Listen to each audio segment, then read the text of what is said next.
Hello everyone and welcome to my YouTube channel. Today we are going to discuss how to recover deleted apps on your iPhone.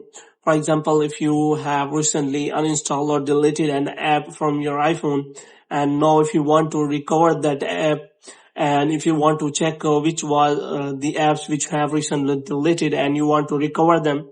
So how are you gonna do that? For this, what you have to do, you have to simply watch this video completely. So without wasting any time, let's start the video. So first of all, what you have to do, you have to simply open the App Store here.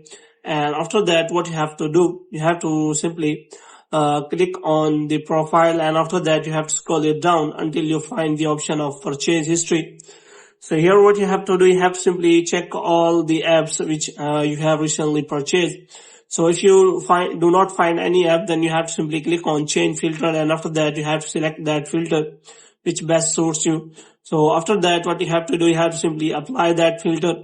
And here what you have to do, you have to simply click on that app, and you have to simply go to that app and you have to check whether that app is showing or not. So here what you have to do, you have to simply click on done, and after that you have to simply go to your apps list, and after that what you have to do, you have to again click on your purchase history, and you can simply click on that detail, and after that if you find any app which is not showing update and it is showing any kind of download option, that means you have recently downloaded that app and you have deleted that app. And if you want to reinstall that app, then you have to simply click on that icon which is showing downwards arrow. So here you have to simply search for that app, and here what you have to do, you have to simply select that and you have to simply click on apply.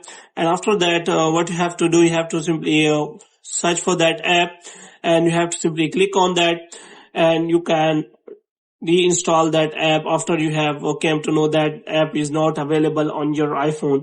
Because if you have not install that app, then that app will not be available in your apps gallery. So hope you have liked this video. If you get more videos like these, you can subscribe our channel.